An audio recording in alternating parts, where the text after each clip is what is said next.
Okey, Assalamualaikum warahmatullahi wabarakatuh. Pagi ni cikgu akan ajak tajuk bab 3 tingkatan 5. Okey, iaitu tajuk besar dia kesedaran pembinaan negara bangsa.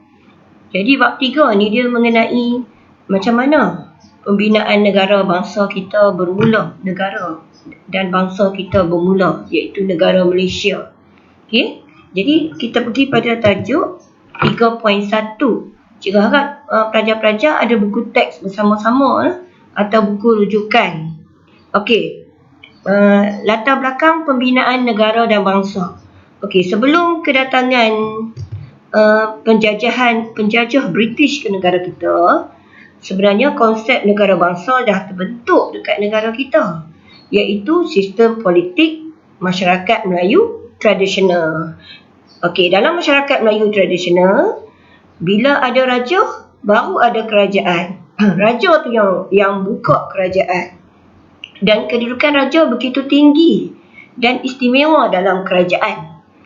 Dan raja, dia memberi perlindungan politik dan menjamin keselamatan rakyat yang mendiami wilayah kekuasaannya. Dan sebagai balasan, rakyat yang mendiami wilayah tu, dia akan yang diperintah oleh raja tu, dia akan mengakui kekuasaan raja. Dan kesetiaan rakyat terhadap raja tu akan menentukan sempadan kerajaan atau wilayah yang diperintah oleh raja tersebut. Maksudnya kalau rakyat tu dia setia kepada raja tu, setakat itulah sempadan wilayah pemerintahan raja tersebut. Dan kerajaan yang kuat, dia akan menakluk atau menaungi kerajaan lain yang lemah dan mengembangkan empayanya pada masa tersebut. Okey, itu kerajaan masyarakat Melayu tradisional. Dan bagi masyarakat Melayu tradisional, negeri bererti kawasan.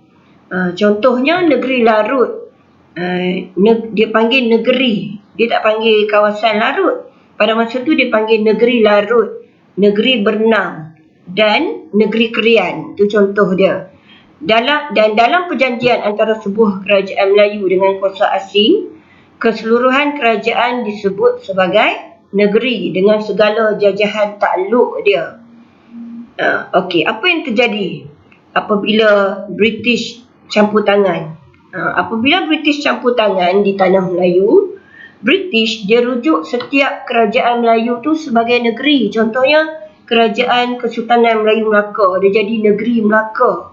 Dan British dia telah menetapkan sempadan setiap kerajaan. Macam yang wujud pada hari ini lah. Sempadan negara yang wujud pada hari ini telah ditetapkan oleh kerajaan British. Itu berbeza dengan masyarakat Melayu tradisional. Masyarakat Melayu tradisional, sempadan tu dia berdasarkan kesetiaan rakyat kepada raja. Dan konsep kerajaan makin lama dia makin luput dan digantikan dengan konsep negeri. Okey. Kemudian British dia telah mula memperkenalkan konsep gagasan Malayan Union, iaitu pada tahun 1946 untuk membina sebuah negara bangsa yang moden pada tahun 1946. Tetapi negara Malayan Union ni, konsep gagasan Malayan Union ni telah ditentang oleh orang Melayu. Kemudian ditubuhkan pula Persekutuan Tanah Melayu 1948.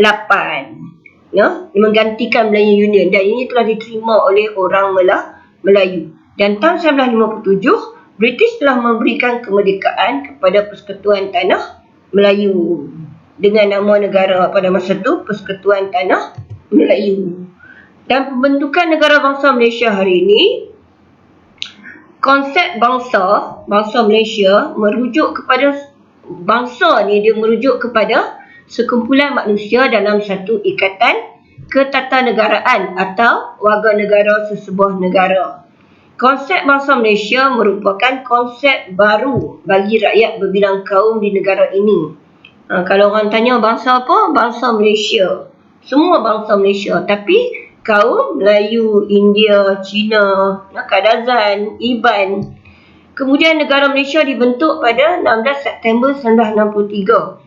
Jadi lahirlah negara dan bangsa Malaysia yang terdiri daripada masyarakat berbilang kaum yang berlainan bahasa, budaya, kepercayaan dan pendapat.